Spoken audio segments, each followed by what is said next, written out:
So hello everyone, welcome back to the next video. और आज के इस वीडियो में हम लोग कवर करने वाले हैं ज्योग्राफी का एक महत्वपूर्ण मॉडल पेपर जो कि बिहार बोर्ड के न्यू पैटर्न पर आधारित सारे प्रश्न रहेंगे। इस वीडियो में जितने भी क्वेश्चन कवर किए हैं तो ये टोटल एनसीईआरटी बेस्ड क्वेश्चन है। अगर आप किसी अदर बोर्ड से हैं तो भी ये वीडियो को आप लोग शुरू से लेकर अंत तक देख सकते हैं, क्योंकि यहाँ पे एनसीईआरटी क्वेश्चन जो है सभी बोर्ड के लिए मान्य होता है। तो चलिए हम लोग फाइनली वीडियो को शुरू करते हैं। इससे पहले आपको बता दें, चैनल में पहली बार है तो सब्सक्राइब जरूर कीजिए और वीडियो को लाइक करके कमेंट बॉक्स में बताइए कि आपको अगला मॉडल पेपर किस चीज़ का चाहिए। और इससे बता दें, जिन्होंने भी अभी तक एडमिशन नहीं किया है तो एडमिशन चाहते हैं घर बैठे, तो डिस्क्रिप्शन बॉक्स में एक लिंक दिया हुआ है जहाँ से आप लोग वेबसाइट के जरिए से पूरा कंप्लीटली तैयारी कर सकते हैं। चलिए हम लोग क्वेश्चन फर्स्ट से स्टार्ट करते हैं। फर्स्ट क्वेश्चन करा कि निम्नलिखित में से जो है कौन सा देश जो है उच्च मानव विकास वाला है। यहाँ पे जो देश के नाम दिए हुए हैं, बट आपको चुनना है कि कौन सा देश यहाँ पे जो है उच्च मानव विकास वाला है। तो यहाँ पे राइट ऑप्शन की बात करेंगे तो राइट ऑप्शन क्या होगा, ऑप्शन नंबर सी हो जाएगा, यानी नॉर्वे। निम्नलिखित में से कौन सा देश उच्च मानव विकास वाला है, वो हो जाएगा नॉर्वे। ऑप्शन इस क्वेश्चन का सी हो जाएगी। चलिए आगे बढ़ते हैं। क्वेश्चन दूसरा करा है कि फूलों की कृषि जो कहलाती है, फूलों की कृषि क्या कहलाती है। देखिए ऑप्शन ध्यान से आप लोग बताया तो कमेंट बॉक्स में बता सकते हैं। तो फाइनल राइट ऑप्शन की बात करें तो right option option number D हो जाएगा, यानी फ्लोरिकल्चर। क्या होगा, ऑप्शन नंबर डी, फ्लोरिकल्चर। आगे क्वेश्चन नंबर 3 करा है, बिहार में अति जल दोहन से जो है किस तत्व का केंद्रीकरण बढ़ा है। यहाँ पे जो 4 ऑप्शन दिख रहे होंगे आपको, बताइए कौन सा ऑप्शन यहाँ पे सही होगा। बिहार में अति जल दोहन से किस तत्व का संकेंद्रण जो है बढ़ा है। तो यहाँ पे राइट ऑप्शन की बात करें तो क्या होगा, ऑप्शन नंबर सी हो जाएगा, यानी आर्सेनिक। क्या होगा, 3 का ऑप्शन नंबर सी हो जाएगी। चलिए क्वेश्चन नंबर 4 करा है कि शिक्षा कानून क्रियाकलाप है, शिक्षा कानून क्रियाकलाप है, इनमें से कौन सा राइट ऑप्शन सही होगा, आप लोग को चुनना है। तो देखिए यहाँ पे फाइनल राइट ऑप्शन की बात करें तो राइट ऑप्शन क्या होगा, ऑप्शन नंबर डी होगा, यानी चतुर्थ कलाप। क्या होगा, चतुर्थ क्रियाकलाप। चतुर्थ यहाँ पे दिया हुआ है तो यहाँ पे चतुर्थ क्रियाकलाप ऑप्शन नंबर डी हो जाएगा। क्वेश्चन नंबर 5 करा है कि नदियों के डेल्टाई भाग में कौन सा प्रतिरूप पाया जाता है। नदियों के डेल्टाई भाग में कौन सा प्रतिरूप पाया जाता है। देखिए 4 ऑप्शन सामने दिया हुआ है। तो राइट ऑप्शन की बात करेंगे तो क्या होगा, राइट ऑप्शन यहाँ पे आपका यहाँ पे सी हो जाएगा, यानी चेकर बोर्ड, चेकर बोर्ड हो जाएगा।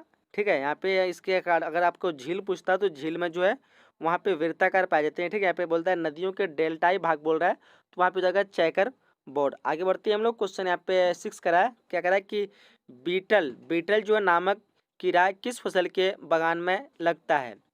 बीटल नामक कीड़ा है ये एक प्रकार की, वो किस फसल के बगान में लगता है। देखिए ध्यान से ऑप्शन को आप लोग। तो 6 का फाइनल राइट ऑप्शन की बात करें ऑप्शन नंबर डी हो जाएगा, यानी कहवा। क्या होगा, ऑप्शन नंबर डी, कहवा। आगे क्वेश्चन नंबर 7 करा है कि हैदराबाद तथा सिकंदराबाद शहर को कहते हैं। हैदराबाद तथा सिकंदराबाद को, यानी सिकंदराबाद एक शहर है जिसको क्या कहते हैं। देखिए ध्यान से ऑप्शन को आप लोग। फाइनल राइट ऑप्शन की बात करें तो 7 का राइट ऑप्शन ऑप्शन नंबर ए हो जाएगा, यानी जुड़वा। ठीक है, हैदराबाद एवं सिकंदराबाद शहर को जुड़वा कहते हैं, यानी जुड़वा यहाँ पे शहर का हो जाएगा ऑप्शन नंबर ए हो जाएगी। चलिए क्वेश्चन नंबर 8 करा है कि मानव भूगोल क्रियाशील मानव और अस्थायी पृथ्वी के परिवर्तनशील संबंधों का अध्ययन है।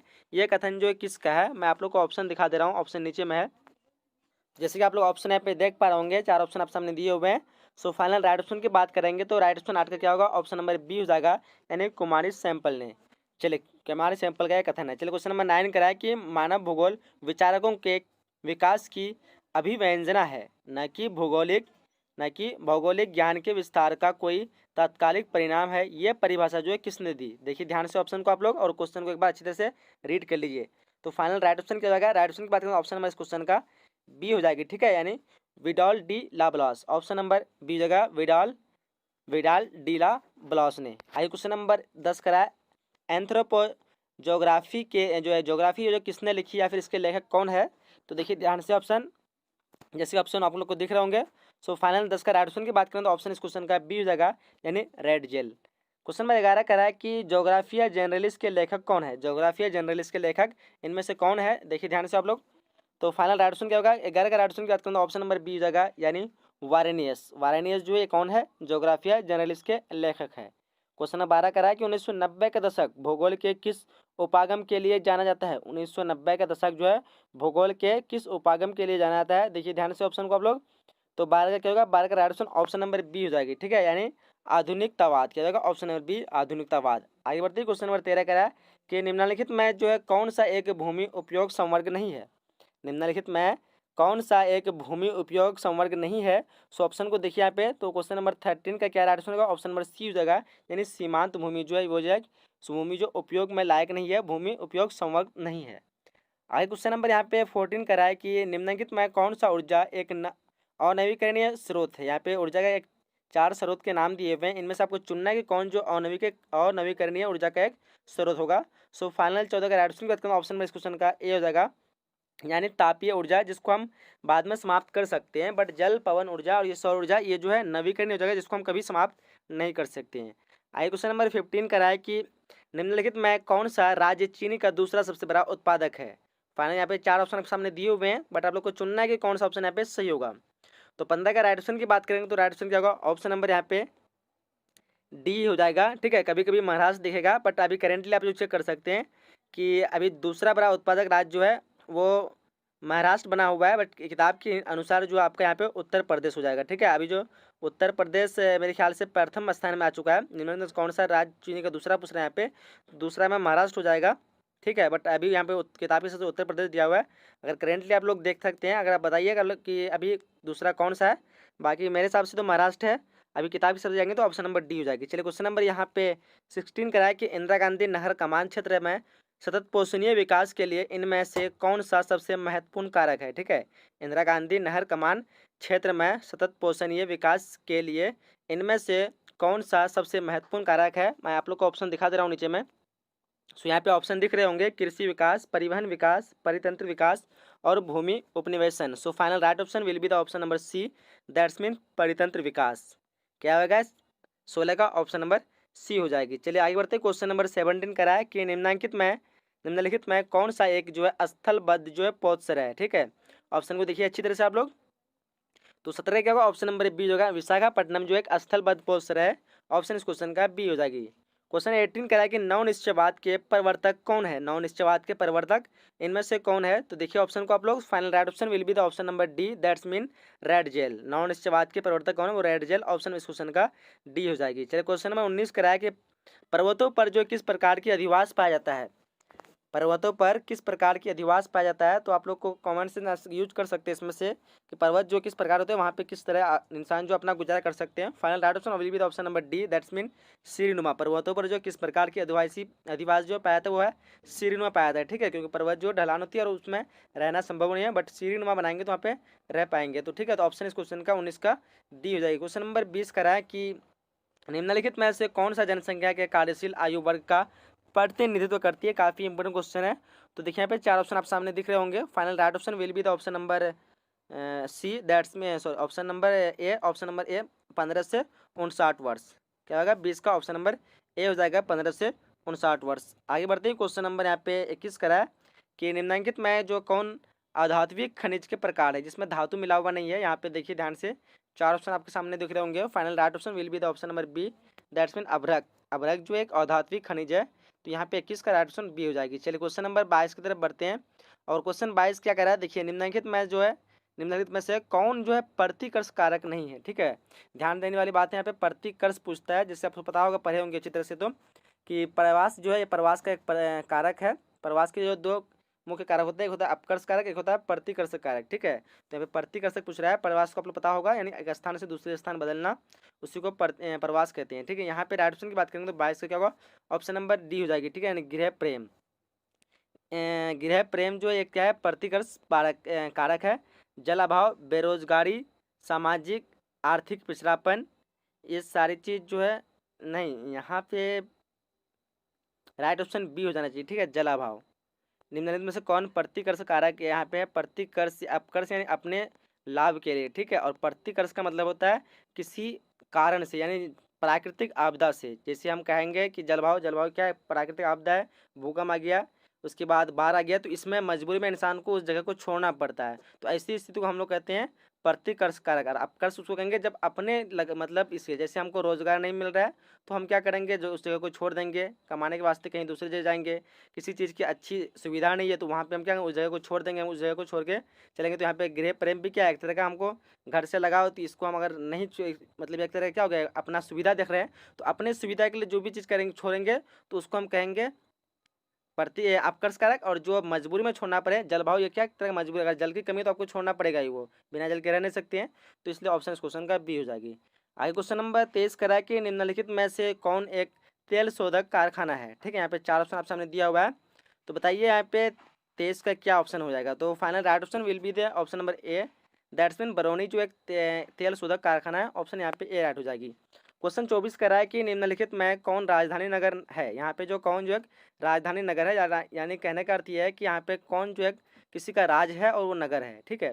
तो final right option will be the option number d, that's mean Raipur, जो कि छत्तीसगढ़ का राजधानी है। काफ़ी इंपॉर्टेंट क्वेश्चन है। छत्तीसगढ़ का क्या है? राजधानी रायपुर है और ये एक राजधानी है, मतलब राजधानी नगर है। क्वेश्चन नंबर 25 कह रहा है इनमें जो है कौन एक तृतीय क्रियाकलाप के उदाहरण है, ठीक है।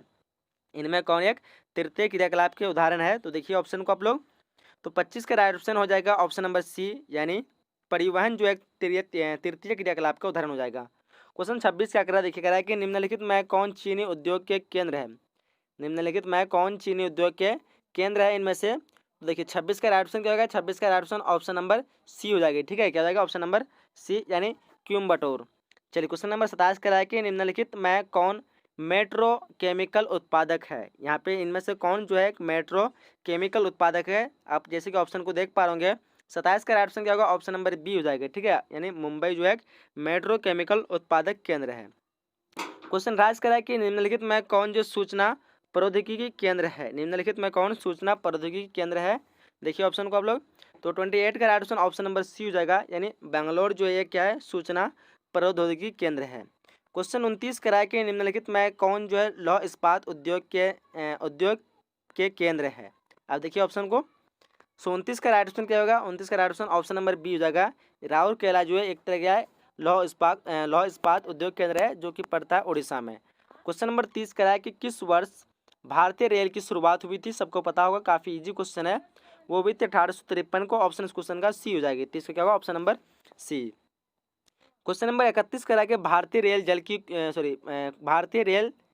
जाल की कुल लंबाई जो कितनी है? भारतीय रेल जाल की लंबाई जो, इनमें से कौन सा राइट ऑप्शन होगा? आपको चुनना है। सो final right option will be the option number A, that's mean 63,221 kilometre. आगे बढ़ते हैं। क्वेश्चन नंबर 32 करा है कि भारतीय रेल प्रणाली को कितने मंडलों में विभाजित किया गया है? जैसे कि ऑप्शन आपके सामने दिए हुए हैं। सो 32 का राइट ऑप्शन की बात करेंगे तो राइट ऑप्शन ऑप्शन नंबर यहाँ पे बी हो जाएगी, यानी 16। बट करेंटली जो 17 हो चुका है, बट आपको अगर 17 नहीं दिया रहा है तो आप 16, जैसे यहाँ पे 17 नहीं दिया हुआ तो आप 16 पे मार सकते हैं, ठीक है। लेकिन अभी जो फिलहाल वो 17 हो चुका है। क्वेश्चन नंबर 33 का है कि निम्नलिखित में कौन एक मानव भूगोल के उपागम नहीं है? सो देखिए ऑप्शन को यहाँ पे, सो यहाँ पे राइट ऑप्शन की बात करेंगे तो राइट ऑप्शन क्या होगा? ऑप्शन नंबर ए हो जाएगा, ठीक है, यानी मात्रात्मक क्रांति। क्वेश्चन नंबर यहाँ पे क्या करा है? 34 नंबर करा है कि संभावनावाद अवधारणा में किस घटक को महत्वपूर्ण माना गया है? जैसे कि ऑप्शन आपके सामने दिया हुआ है, देख पा रहे होंगे। सो फाइनल बताइए, आपको पता है तो कौन सा ऑप्शन यहाँ पे सही होगा? सो 34 का राइट ऑप्शन की बात करेंगे तो ऑप्शन नंबर यहाँ पे बी हो जाएगी, यानी मानवीय घटक। क्या होगा? ऑप्शन नंबर बी, मानवीय घटक। आगे बढ़ते हैं हम लोग। क्वेश्चन नंबर 35 करा है कि निम्नलिखित में कौन मानव विकास के मूल क्षेत्र है? इनमें से कौन जो है मानव विकास के मूल क्षेत्र है? सो देखिए यहाँ पे फाइनल राइट ऑप्शन की बात करेंगे तो 35 का राइट ऑप्शन क्या होगा? ऑप्शन नंबर डी हो जाएगी, यानी उपरोक्त सभी। चलिए आगे क्वेश्चन की तरफ बढ़ते हैं हम लोग। उसके बाद क्वेश्चन नंबर 36 कह रहा है कि निम्नलिखित में कौन जो है गंगा के मैदान के महत्वपूर्ण मानव अधिवास है? यहाँ पे देखिए ऑप्शन को, तो 36 का क्या होगा? 36 का राइट ऑप्शन की बात करेंगे तो ऑप्शन नंबर ऑप्शन इस क्वेश्चन का सी हो जाएगी, यानी सघन। क्या होगा? ऑप्शन नंबर सी, यानी सघन। आगे बढ़ते हैं। क्वेश्चन नंबर 37 क्या कर रहा है कि निम्नलिखित में जो है किस प्रतिरूप की बस्ती नदी के किनारे महत्वपूर्ण है? ठीक है, 4 ऑप्शन आप सामने दिए हुए हैं, जैसे कि देख पा रहे होंगे। अगर पता है तो कमेंट बॉक्स में बता सकते हैं। तो फाइनल यहाँ पे राइट ऑप्शन की बात करेंगे तो क्या होगा? 37 का, तो यहाँ पे क्या हो जाएगा? 4 ऑप्शन आप सामने दिया हुआ है। निम्नलिखित में किस प्रतिरूप की बस्ती नदी के किनारे महत्वपूर्ण है? तो 37 का right option option number C होगा, यानी रैखिक है, ठीक है। बस्ती नदी के किनारे पूछ रहा है तो हाँ, नदी के किनारे यहाँ पे रैखिक हो जाएगा। बट आपको मैं जैसे बताया आप लोग को कि अगर झील पूछता है तो वहाँ पे हम लोग वीरता का लगाएंगे, क्योंकि नदी क्या होती है? इस तरह होती है, ठीक है। तो इस तरह इसके किनारे जो भी बस्ती होगी वो रैखिक होगी, तो ये इसका आंसर सी हो जाएगी। क्वेश्चन नंबर 38 करा है कि राइन जलमार्ग जो है वो जोड़ती है। राइन जलमार्ग वो किस चीज़ से जोड़ती है? जैसे ऑप्शन आप देख पा रहे होंगे। सो 38 का फाइनल राइट ऑप्शन की बात करें ऑप्शन में इस क्वेश्चन का बी हो जाएगा, यानी जर्मनी को नीदरलैंड से। चलिए क्वेश्चन 39 कह रहा है, क्या कह रहा है कि निम्नलिखित में जो है किस नगरीय समूह के प्रवासी जनसंख्या सर्वाधिक है? निम्नलिखित में किस नगरीय जनसमूह के प्रवासी जनसंख्या जो है सर्वाधिक है? तो देखिए ऑप्शन को, तो 39 का राइट ऑप्शन की बात करें तो ऑप्शन इस क्वेश्चन का सी हो जाएगी, यानी मुंबई नगरीय समूह। क्वेश्चन 40 का कह रहा है, देखिए क्वेश्चन 40 कह रहा है कि निम्नलिखित में सर्वाधिक प्रदूषित जो नदी उनमें से कौन सी है? सो पता होगा काफ़ी लोगों को, यहाँ पे काफ़ी इजी क्वेश्चन ये है। तो final right option option number D हो जाएगा, यानी यमुना। ठीक है, 40 का क्या होगा, ऑप्शन नंबर डी। आइए क्वेश्चन में 41 कर रहा है कि निम्नलिखित में जो है कौन पश्चिमी भाग की नदी बेसिन है। निम्नलिखित में कौन पश्चिमी भाग की नदी बेसिन है, जैसे कि ऑप्शन यहाँ पे दिया हुआ ऑप्शन में।